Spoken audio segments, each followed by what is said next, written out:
Guru Param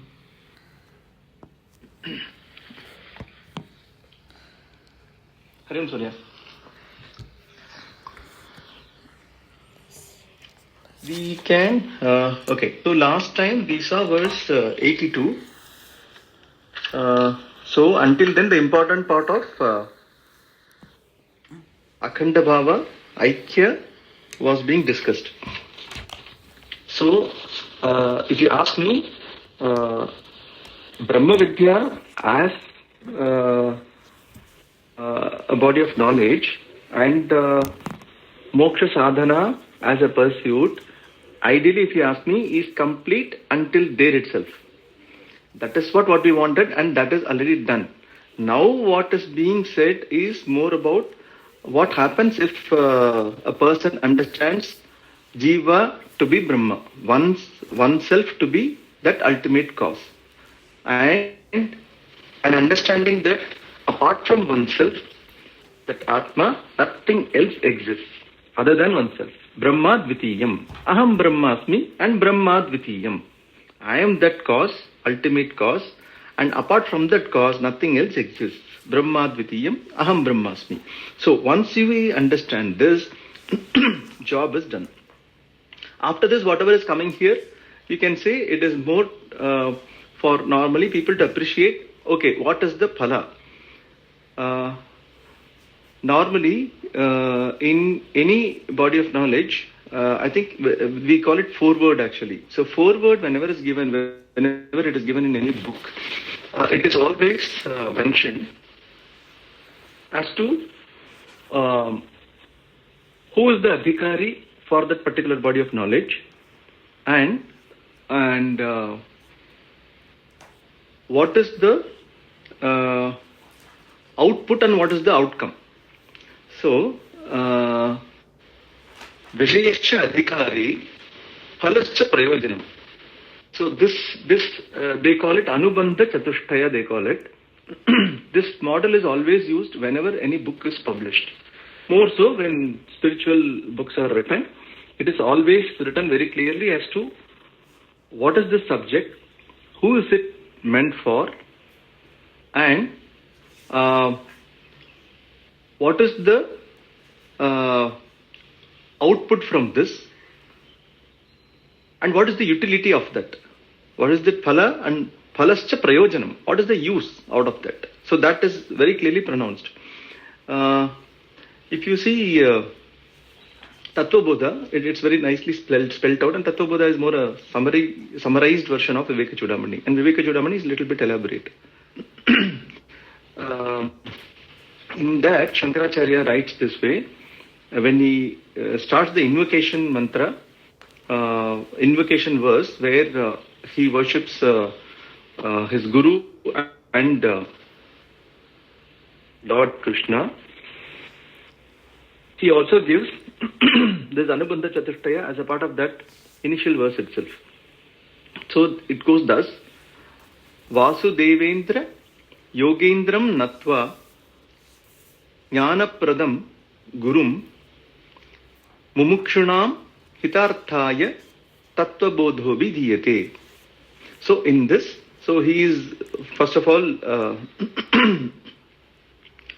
prostrating to his Guru and also Bhagavan.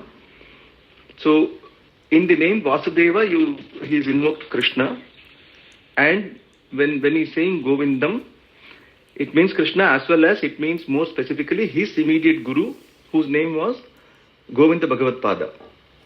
So that was the name. So Vasudevendra Yogendram Natva Jnanapradam Guru. So in that itself he is kind of invocating that. Mumukshunam Hitarthaya Tattvabodha Vidhiyate. So for whom this body of knowledge is meant for? It is meant for Mumukshunam, those people who have identified moksha as Purushartha. For them, this subject of Tattvabodha is being given, is being created. So that's what is very nicely given. Similarly, in Vivekachudhamani also we had one invocation verse.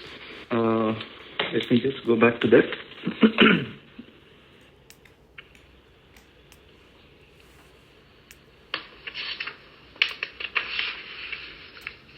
Sarva Vedanta Siddhanta Gocharam Tam Agocharam Govindam Paramanandam Sadgurum Pranatosmiham. So here also he is invocating Bhagavan and his Guru and subject matter he is saying is Sarva Vedanta Siddhanta Gocharam Tam Agocharam. That which is available as a tangible thing to Shastra, to the verses from Shastra. Vedanta Siddhanta. For these two, it becomes Gocharam. It becomes as a tangible object, as though a tangible object. But otherwise, that which is without any guna, tam agocharam, that which is intangible otherwise. So, the subject matter very clearly is mentioned here. That, okay, it is the pursuit of that ultimate cause. So, that's very clearly given here. So, basically, for one to know that there is nothing other than oneself, the ultimate cause which was presupposed at the beginning is oneself. So that initially the difference was accepted, because initially when the student comes to this pursuit, the default understanding is Jiva is separate, we are that entity, a living being,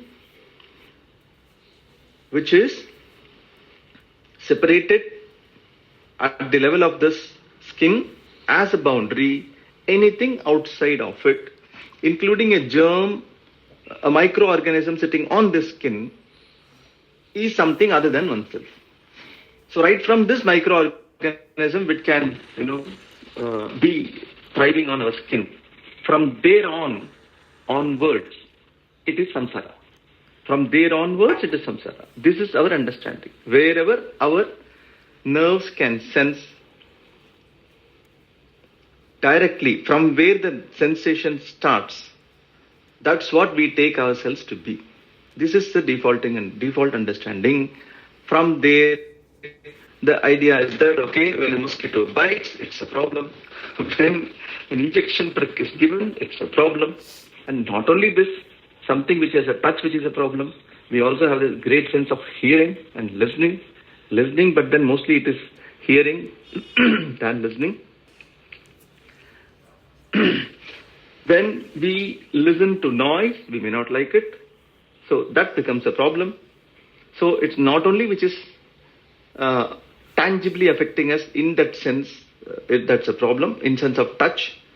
We also have a problem in sense of sound which comes, and again which of course touches us. It's more tangible also, you can say. Sound is very much tangible. Someone may not like the loud crackers, and pets, they don't like most of the times. It's very clear. And someone may not like music. This is also possible. So anything, you will have variety of people. And it doesn't matter what is right, what is wrong for people. Finally, they have a problem coming out of something that is outside of their created boundary. So Shastra is basically poking a hole on this basic idea of this boundary that has been drawn by Jiva. So Shastra first accepts, yes, you are so and so. The moment someone comes and saying, for example, I am Vishaka, for example, I'm just taking the name. And in the first session itself, when you say, forget you are not Vishaka, you are Brahman. So don't call yourself Vishaka next time. So if that is said, next class you will not have anyone. And in fact, I will be alone like Advaita, no? Advaitam, Advitiyam, Brahma. So I will be like the teacher will be alone. So Brahma Advitiyam will become Acharya Advitiyam, kind of. It will become like that. So we have to accept the default understanding, which is a common understanding every jiva has. That has to be accepted first. Because there is a barrier, that's the reason you have a difference between a person who is guiding and the person who is being guided. There is a difference. That's why, it is felt, that's the reason the relationship is also there, kind of. So that is first accepted by Shastra. But Shastra, being Shastra, it does not get swayed by the wrong understanding of Jiva.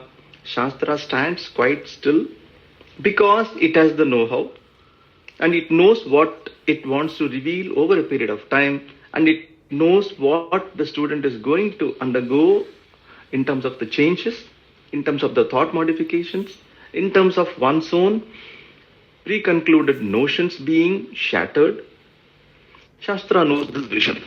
The person who's teaching all this, the Guru Parampara, they knew this very well. In this case, we take Shankaracharya as our Guru, and our immediate gurus like Swami Paramarthananda and Swami Dayananda Saraswati, who has written this book, and these verses and these lines are basically his class-based lectures that have been captured in this book. And the number of verses have been selected, the verses itself have been selected by Swami Paramarthananda. So basically, the Shastra is delivering these things through another Jiva, one more Jiva, that's all. The one who has understood this, that's all. So Shastra first accepts the boundary and gradually takes this Jiva through a journey of letting it know where it is committing an error. And the error is not physical. If it was physical, like, writing something in pen or pencil, you have an eraser and you can erase something of pencil very easily. Pen also you can sometimes do, you have to put some wet stuff and then do it. Or I used to use this long back, actually as kids we used to use this. We used to use a little bit of bleaching powder, dilute it, put it on there and then get it away very fast. So that's also possible. So it's all possible as long as it's physical. You can have a physical solution to remove it. Nail polish and nail remover. Nail polish remover. Easy. But when error is committed, when error is committed, the person is already under the spell of the wrong effects of that error which is already committed. That error is not physical, that error is mental. And it makes a world of difference. That word is very nice actually. It makes a world of difference. The moment we move our understanding away from being everything to being a small thing bound by a boundary, whatever we take ourselves to be, world is born. This is how a world of difference is very nice phrase actually in this context. And as I mentioned earlier also, when it is said that when Shiva, Maheshwara, opens his third eye, world is burnt. What does it mean? It means cognitively when Shastra gives knowledge, that's the third eye, gives knowledge, when Jiva opens its third eye, not through mind alone, basically knowledge happens through mind definitely, but to indicate that it is little bit beyond that, that third eye is mentioned. So in that, obviously world is gone. The moment Jiva understands that there is no boundary between itself and anything else as it perceives, automatically when there is no boundary, there is only one thing. When there is only one thing, it is only the inquirer who was there. There can never be a doubt whether the inquirer was there or not, because the inquirer was there, that's the reason inquiry is happening. So inquirer was always there, that inquirer becomes Brahman, Aham Brahmasmi. This is what it is. That is how Tattvamasi comes from the person who is guiding. Aham Brahmasmi is the understanding from Jiva's perspective. So Shastra gradually points out that point where Jiva is committing an error. Luckily, that's a mental error. That's the reason it can be corrected through Shabda Pramana, because even our conclusion is in terms of kind of a mental conclusion. So, mental wrong conclusion you can say. So, Shabda definitely interacts and creates a different understanding in us. And through this medium of Shabda, like a vaccination, the wrong conclusion is corrected. So, transaction is happening between the wrong conclusion and the right guidance. So, this guidance when comes in, wrong conclusion is neutralized. As a result of this, the one who was already Parama or Brahman, whatever it is, he is already obtained as it is and as he was all the time. So basically Parama plus Ajnana is Jiva. Ajnana, when neutralized by Shastra, Parama remains. In Parama, nothing more is added and nothing was reduced as well, even when it had the status of Jiva. It's so digital. World was born. World was born when error happened. That's all. And when error is undone, through the methodology which Shastra applies, world is gone. So, Swami Paramarthananda ji says BIG, one has to note this abbreviation, born is gone. So, born, that part is creation, that is Brahma, is, that part is Vishnu, sustainer, gone, that is the resolver, Shiva. So, there very nicely, Swamiji, he gives an acronym, BIG. So, born is gone. So, world is that which comes and goes. But the inquirer is ultimate. He is the changeless, based on whom everything that changes exists. So, this is where we went through that example. Last time, those charts and presentation what I shared. There, in our understanding of consciousness, where we found ourselves to be conscious at every point. So, normally, when we talk about ourselves, obviously we take ourselves to be the Jiva with that boundary.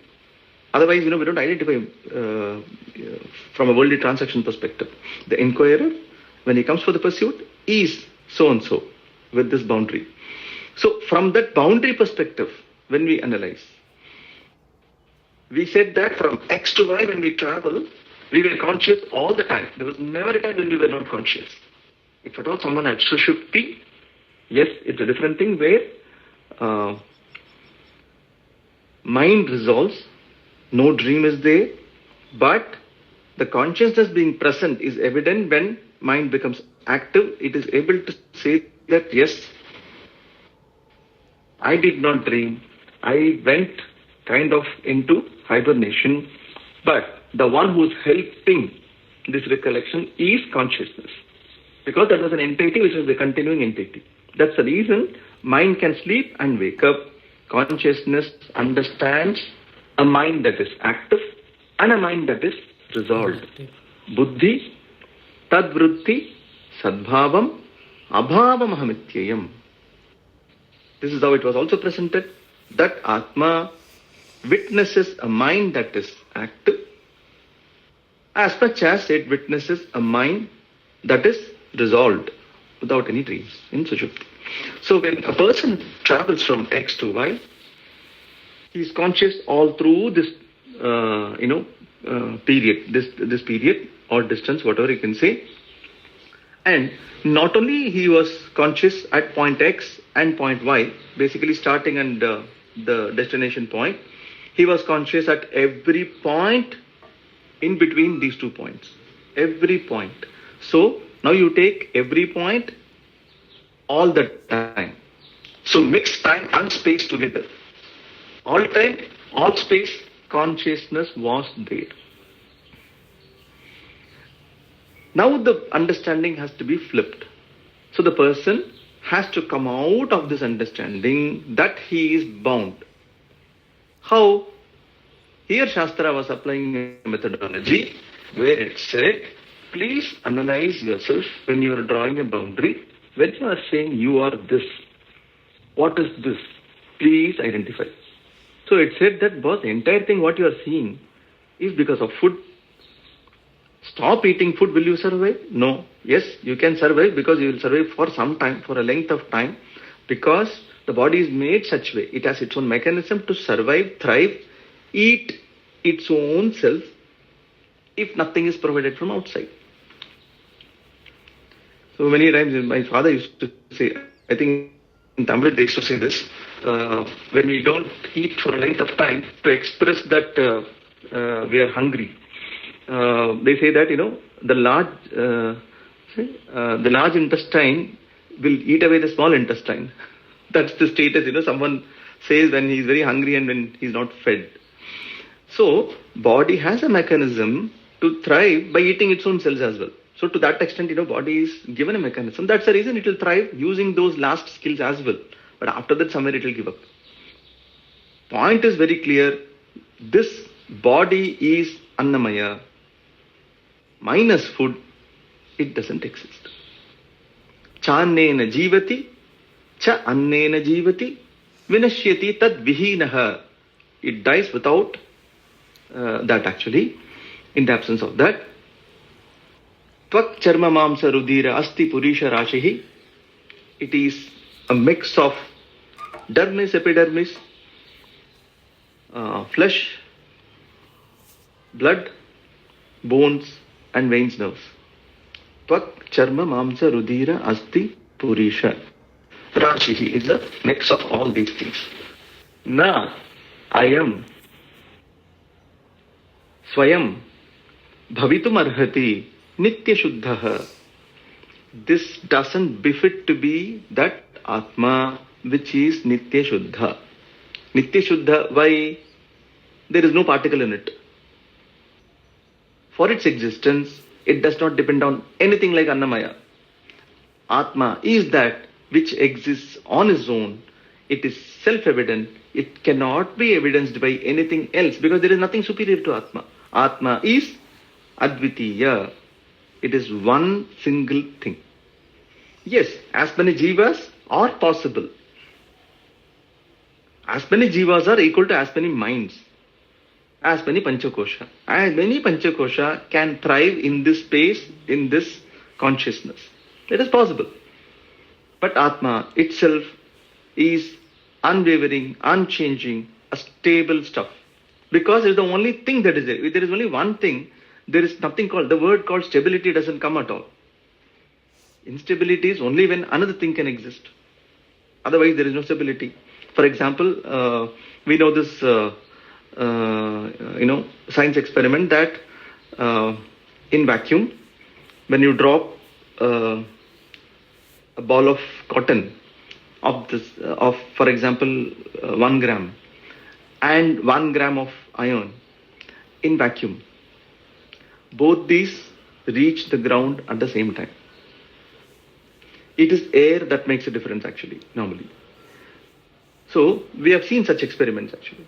So, in that case also, remove a factor, both these are having similar properties. These are just indications,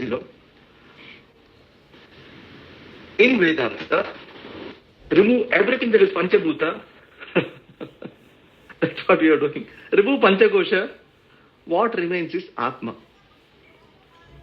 And once you have removed everything, and you are as Atma, your understanding is as Atma, in fact, the next question should not arise that, hey Guru, we postulated that Brahma Satyam, Jagat Mityam, Jivo Brahma.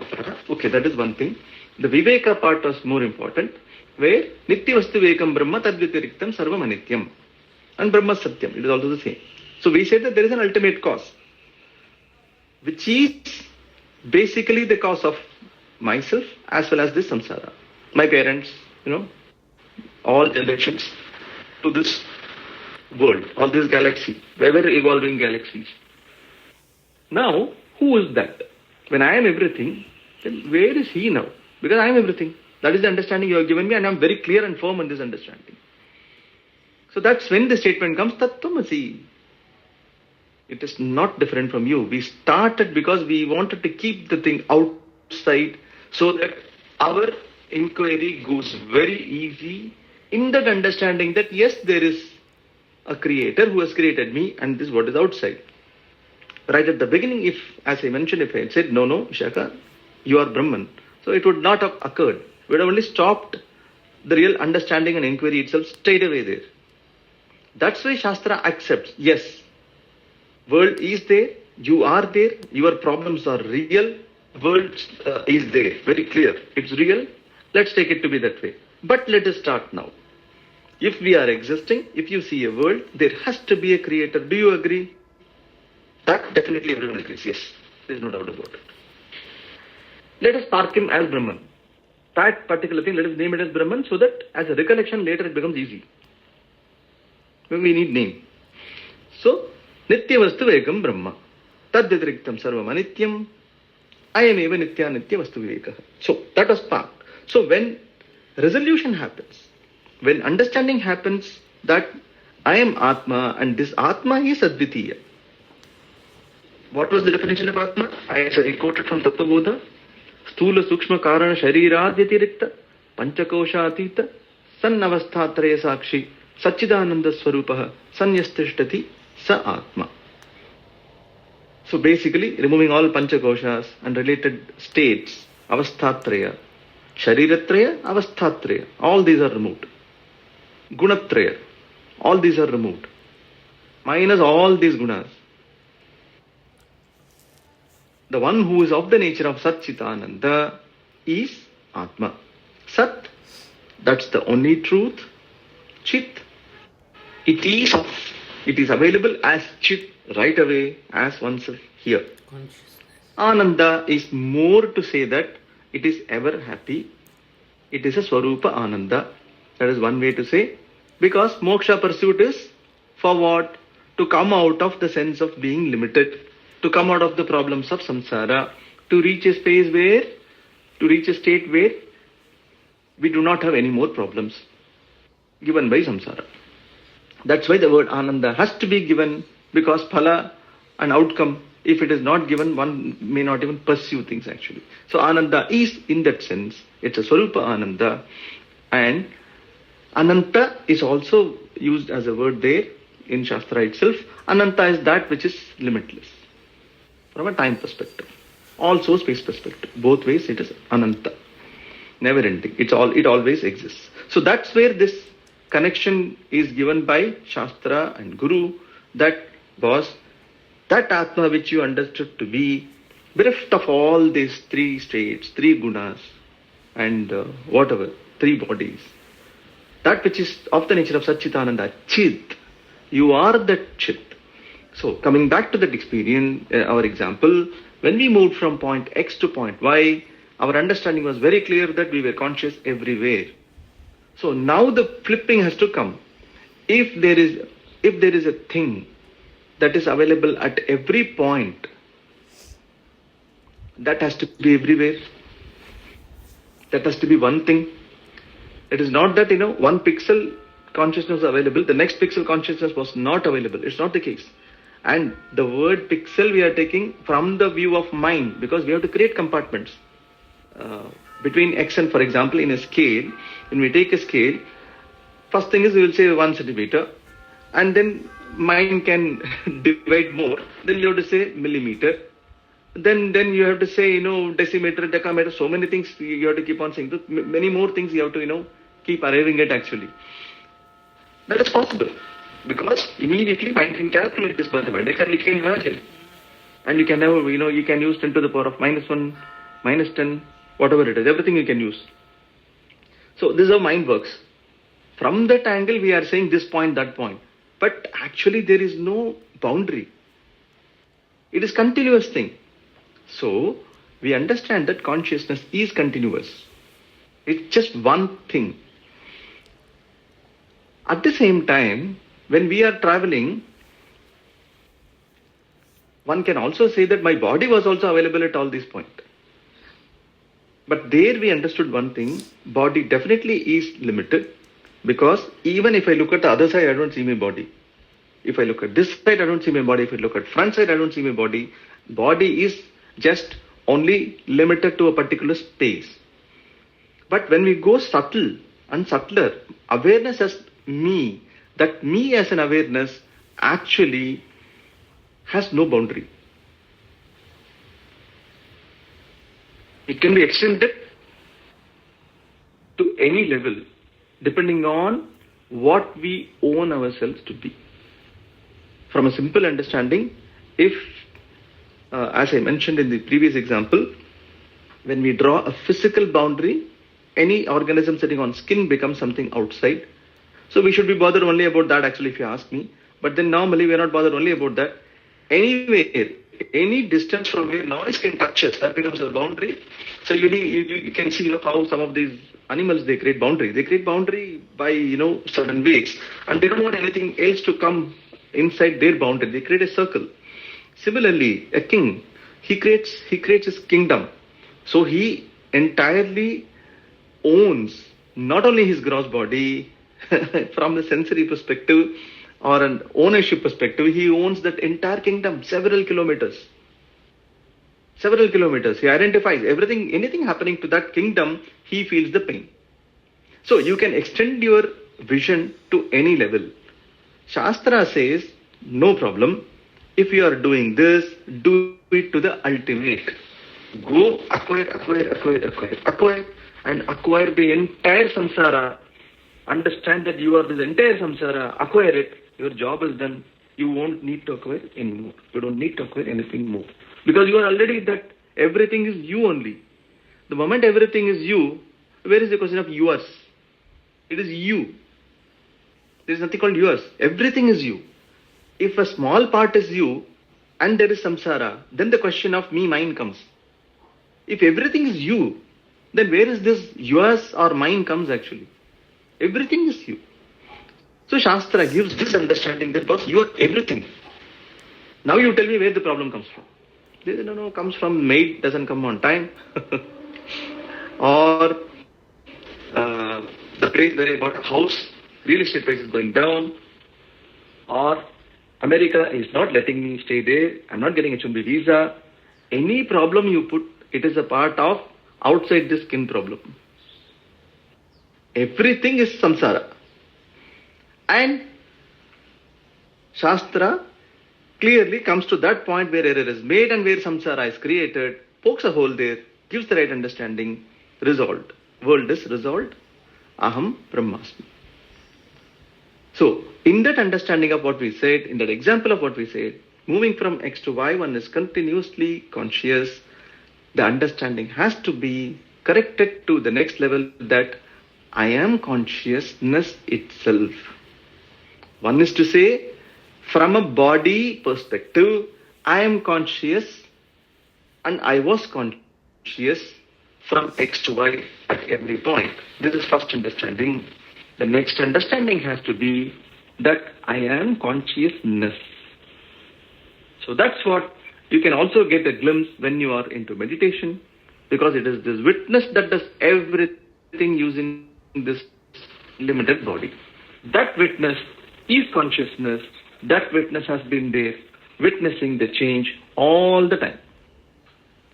And since we identify ourselves with this antahkarana, specific antahkarana, as myself Bhaskar,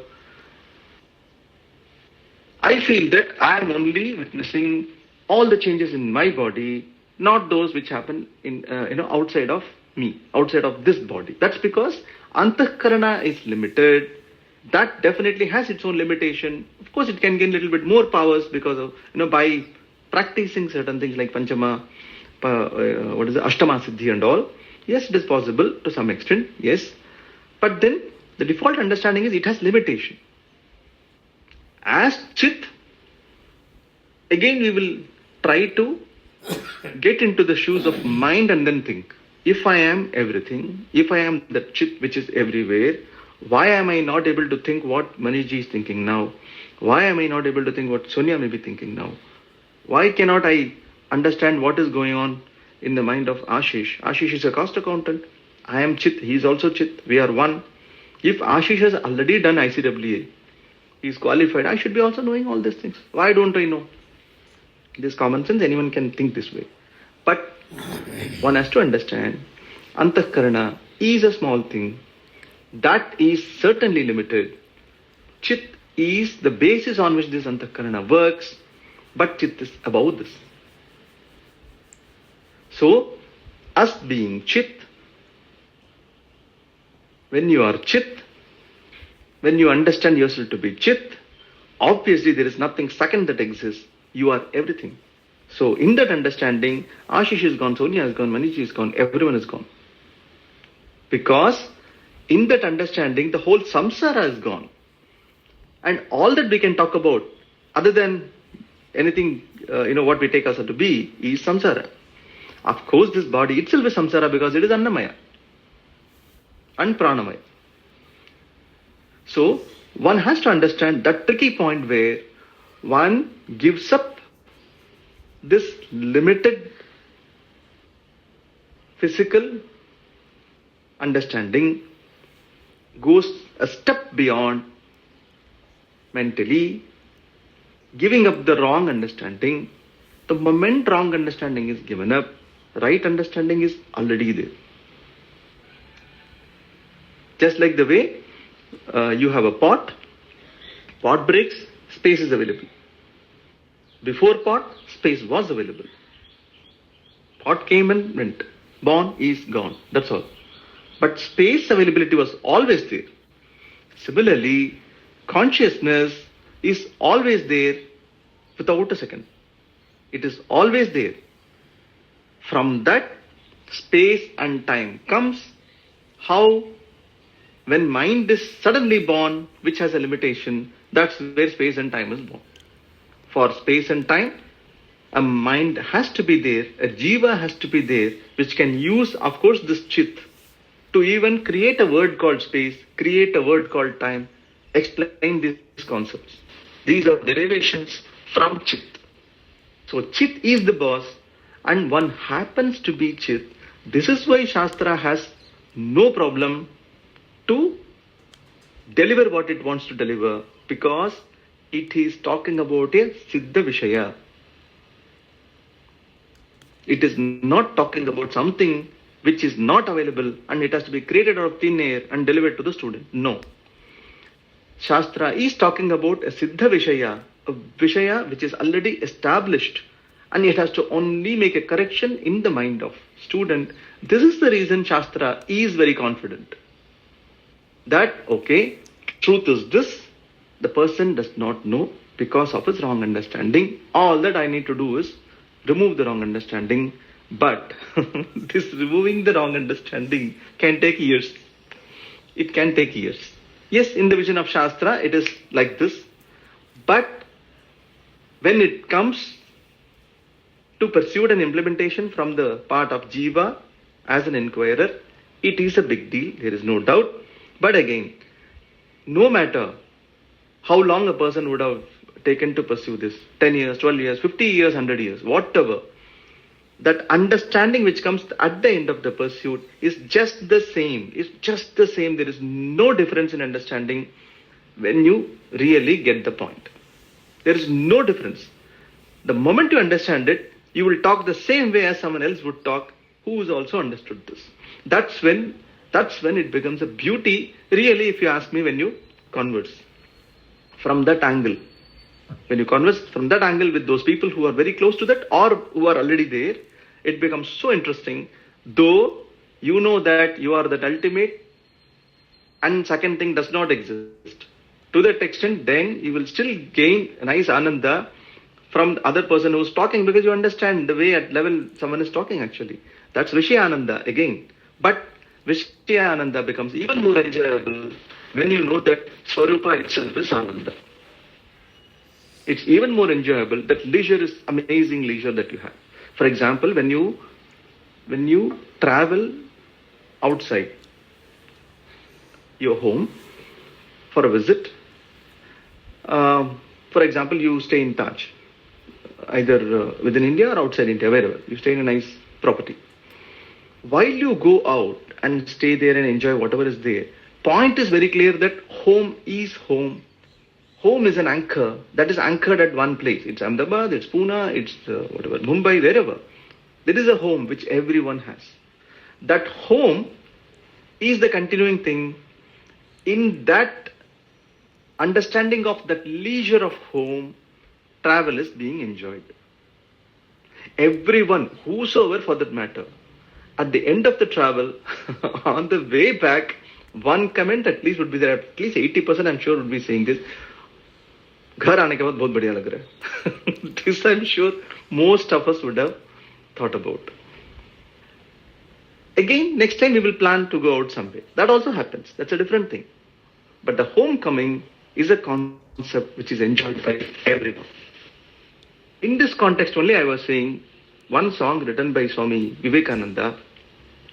चलो मन जाए घर अपने, इस परदेश में ओ परदेश में क्यों परदेशी रहे. It goes this way, no? I think I sang earlier also. चलो मन जाए घर अपने, इस परदेश में ओ परदेश में क्यों परदेशी रहे. चलो मन जाए घर अपने. आंख जो भावे वो गोरा सपना, सारे पराये हैं कोई ना अपना. ऐसे झूठे प्रेम में पड़ना, भूल में काहे जिए. साचे प्रेम की ज्योत जलाकर, मन सुन मेरी कान लगाकर, पाप और पुण्य की गटर जुटा के अपनी राह चले.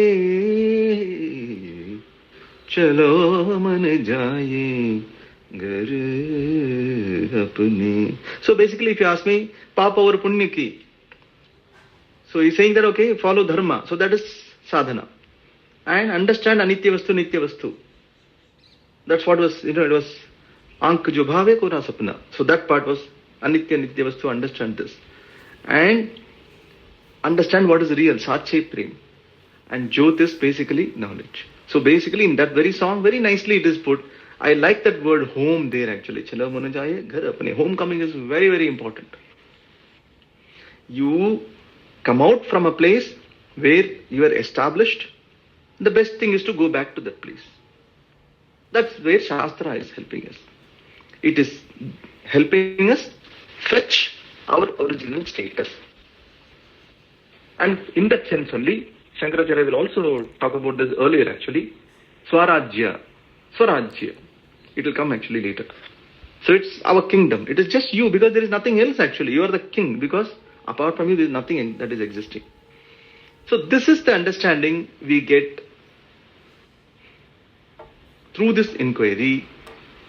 And once you understand yourself to be that ultimate cognitively,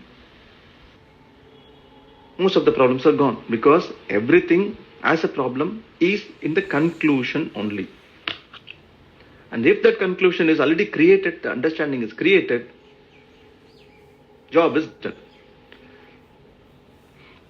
After this status, one has to be also told as to, how a person behaves. These are those lines which is being said. Now I will just read out this quickly. Verse 83, Brahmatmanoho Shodhitayoho Eka Bhavavagahini Nirvikalpacha Chinmatra Vrittihi Pragneti Katyate Susthita Sa Bhavedyasya Jivan Mukta Sa Uchyate.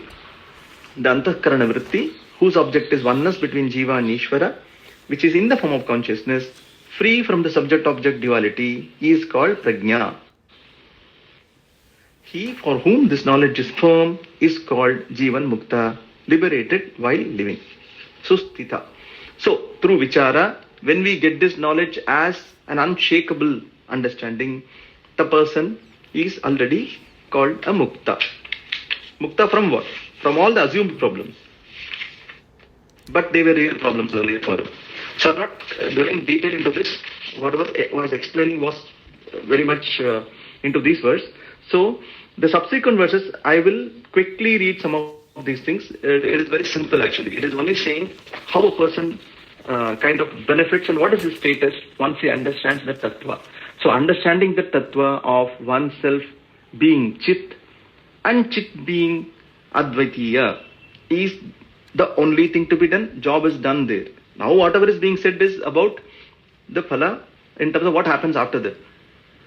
Yasya sthita bhavet prajna yasyanando nirantarah prapancho vismrita prayah sajivan mukta ishyate. He is said to be a jivan mukta whose knowledge is clear, whose ananda is continuous, and for whom world is more or less forgotten. Because in his understanding, he understands anything that is outside does not exist. So forgotten means forget this, that is what, forget this world. It is not there at all. That's the reason you don't need to worry about it, though it imposes itself on you on a daily basis. We understand that transaction-wise things exist. We do not go against the laws of motion. We do not say that I am Jivan Mukta, so gravity does not apply to me. So we can't, try to jump from 12th floor and think that no, we'll be floating because gravity doesn't apply to us, world does not apply to us. That doesn't work that way.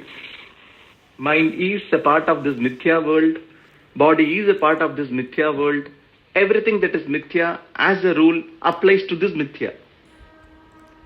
That which is everything, including these mithya status as well. Because the totality should have everything, no? Including this ajnana. So that is how totality works. So let us not experiment to jump out of, the terrace. We should not do that. So the subsequent lines, I do not want to repeat actually. I think people can read themselves. If you see 85, again it finishes with Jivan Muktasya Lakshanam. Basically it will talk about Samabhava. Sadhubhihi Pujyamanesmin Pidyamanapi Durjanaihi Samabhava Bhavedyasya Jivan Muktasya Lakshanam. So it will also come somewhere else actually.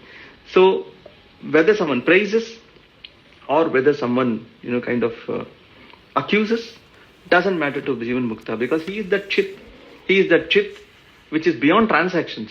So all this sound, all this becomes noise. They are not, considered as noise even actually. All this noise, they are not even considered because they are all in that understanding of chit. So world, once it is gone, worldly problems are gone. So everywhere you see, I'll only read the English part of it. Just now I think I read 84. I'll just skip through 1 minute. Yeah, I'll read the English part of it. You just see, everything that is mentioned here will be worldly problem because world is already gone, no? The characteristic mark of a Jivan Mukta is the absence of the I sense and my sense. For him, even while he remains in the body, which follows him like a shadow. See, once you understand the right thing, it's very difficult to impose yourself that no, I am still the same, I am still the limited. Once you understand you are unlimited, you are the chit, it is very difficult for you to even fake that you are limited actually. Example, you are given a role of a beggar. Otherwise, you are a normal person. You have taken a role of beggar in a particular drama. You have to definitely bring in emotions before the camera or before the audience. It's fine. But you don't carry the emotions after that, no. Oh God, I become a beggar, what to do now? Before the drama, I was this and now I become a beggar, what to do now? That worry you don't have, because once you take out that vesha of beggar, you are already yourself who you are. So this comfort, understanding was there when you didn't dress up yourself and get into the drama. This comfort that you are not the beggar is also there when you are still enacting and showing emotions. And the same comfort is available when you have taken out the vesha as well.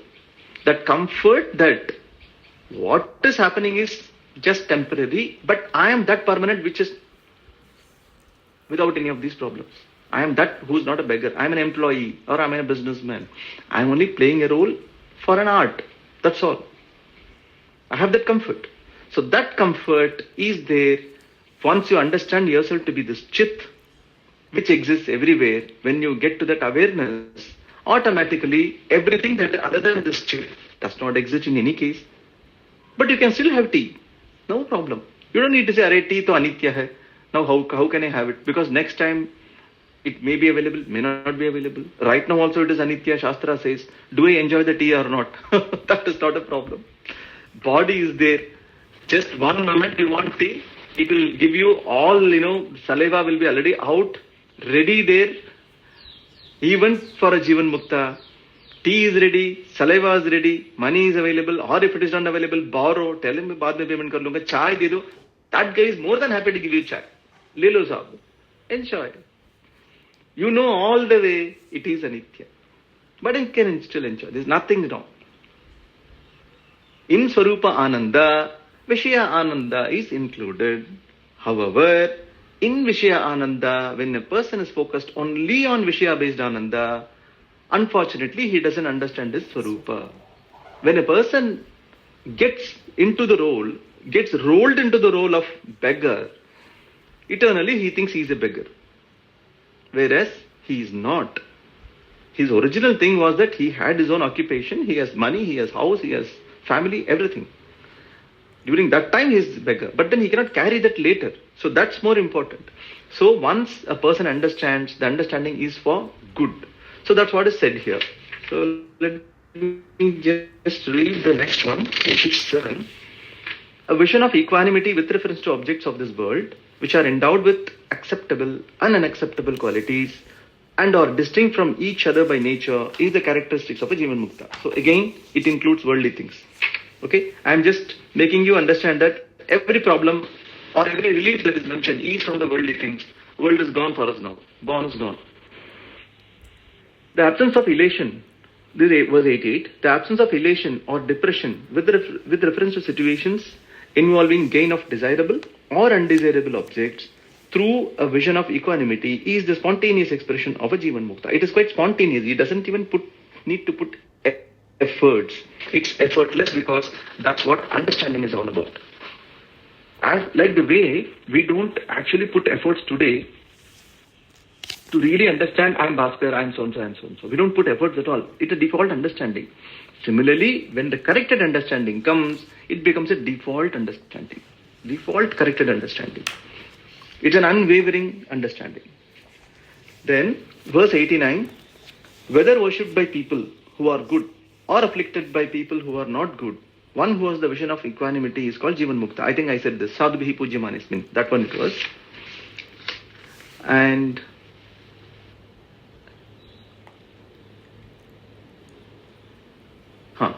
so I think the Jivan Mukta Lakshanam part is gone. This related one, verse 90, for the one who knows the nature of Atma being Brahman, there is no samsara, a life of becoming. If there is samsara, he is not the one who knows the nature of Brahman, but is an extrovert. Okay. So, what it's saying is, if a person says he's already gone through Vedanta, he says that I have already gone through Vedanta, I know Veda Shastra, everything, I know what is the purpose of that, I have understood that.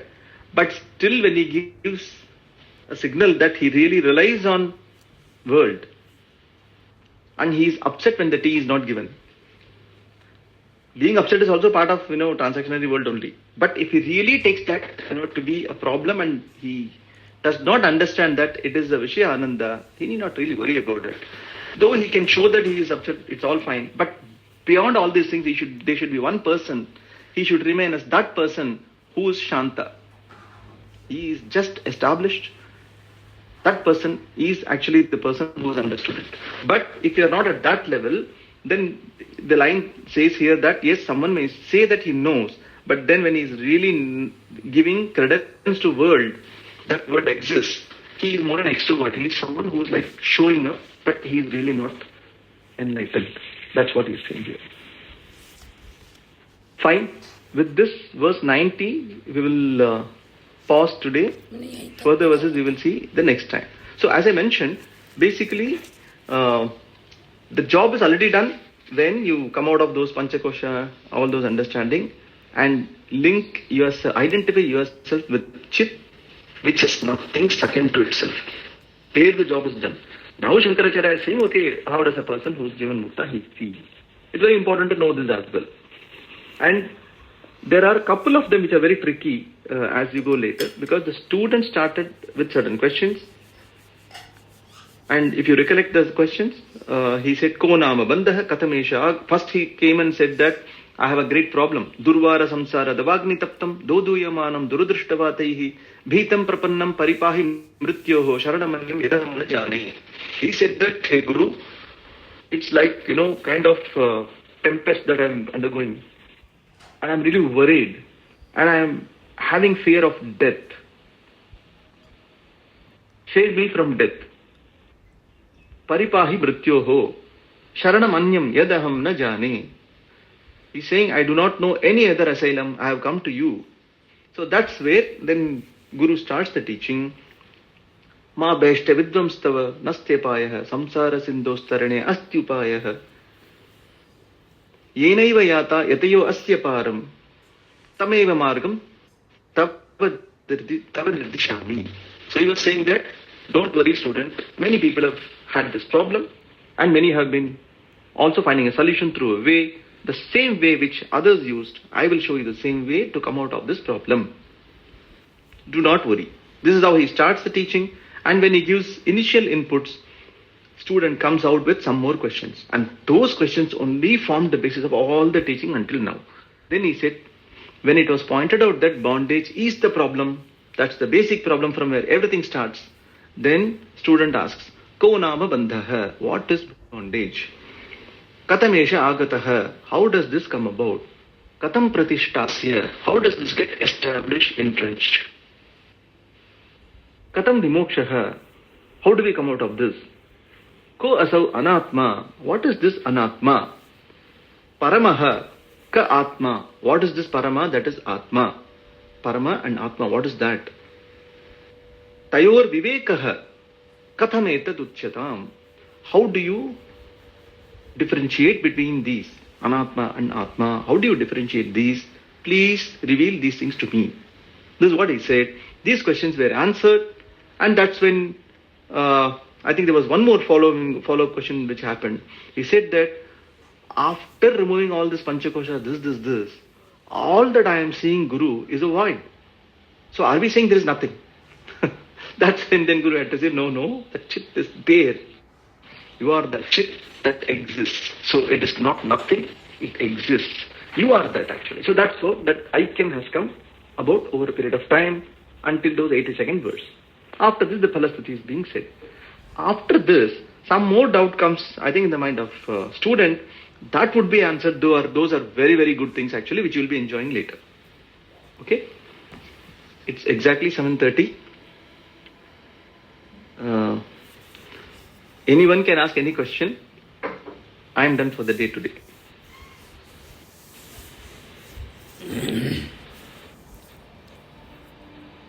Hari Om, Bhaskarji. Hari Om. Bhaskarji, in the last verse 90, which we discussed, I just wanted to correlate. When we are living in when we think we are the wave, it happens. We know we are water, we are not wave, and still the wave has its things. वो cause and effect, वो वृत्ति, वो सब रहता है. और वो वृत्ति, जैसे आपने बोला कि चाय देखेंगे तो पीने का मन भी करेगा, क्योंकि वो वृत्ति है, वो वेव की वृत्ति है. But immediately the wave, it might just be an overpowering, but the wave realizes immediately, maybe after a second or so, that okay, this is a vritti, I am jala, I am not a wave. The waveness drops and only the jala remains. But this keeps happening. So, and it keeps happening only because, one is constantly, I don't know which word to use, contemplating or is, reading or is thinking, I don't know. But that keeps happening. So that is okay, right? That happens. You want to have tea. You might get angry. Perfect. You might, Perfect. Only one thing I'll say. See, getting self-knowledge does not mean a physical anesthesia. So, if anesthesia is given, you do not even want tea because you do not even recognize where tea is. Correct. Shastra is not a physical anesthesia. It is not at all an anesthesia. It makes a person get the right sense.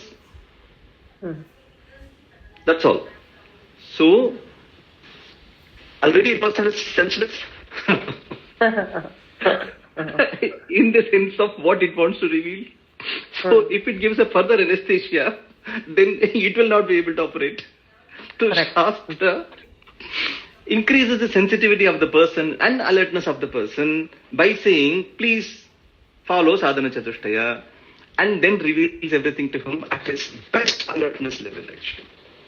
So when we go to the ultimate state of understanding, the relative states are cognitively removed, but the physical world being what it is, that continues, and those things will keep continuing, but we have disentangled ourselves from this physical world in the cognitive sense.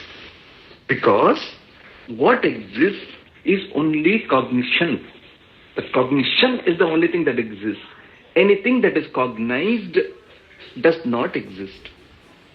Cognition is chit.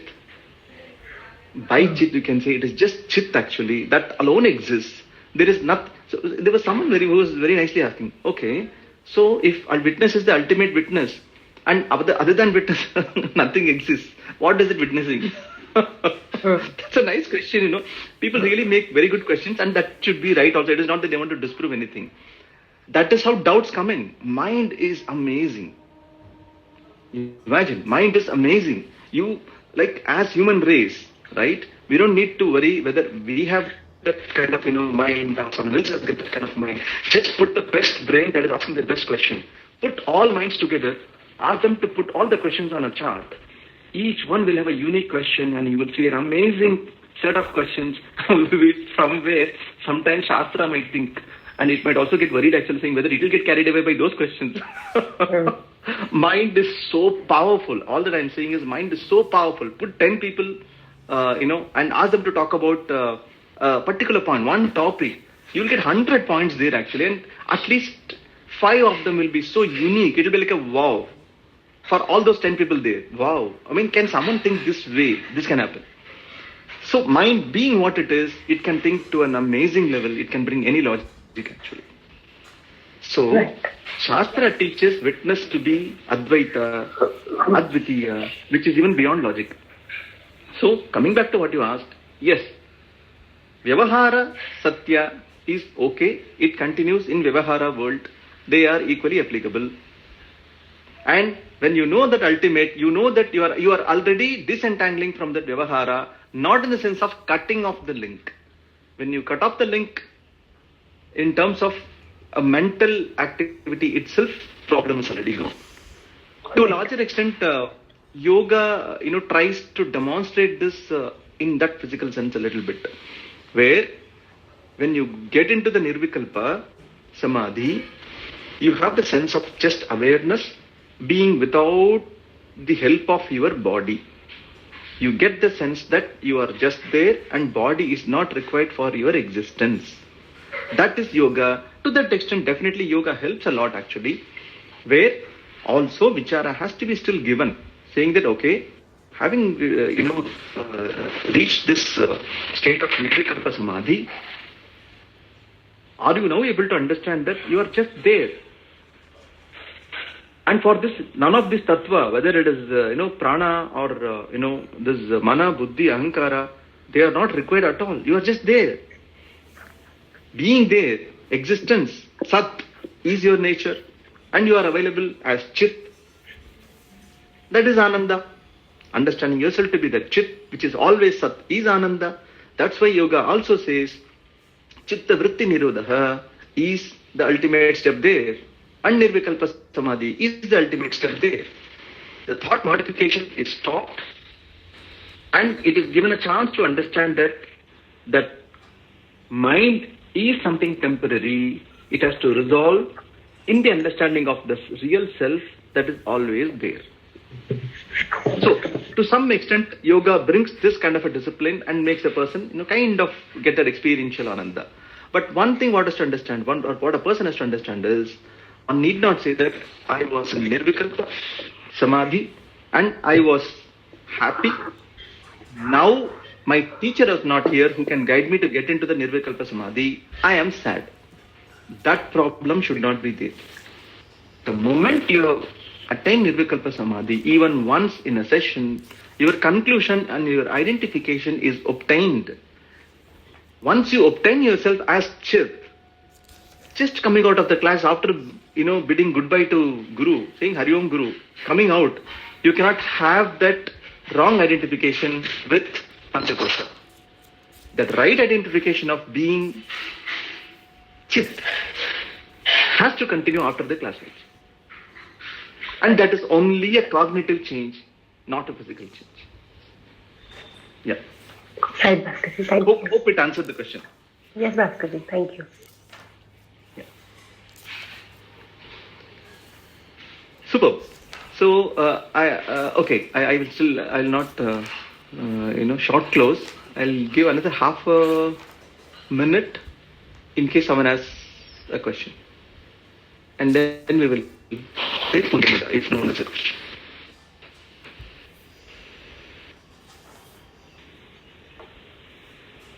Yes, ma'am.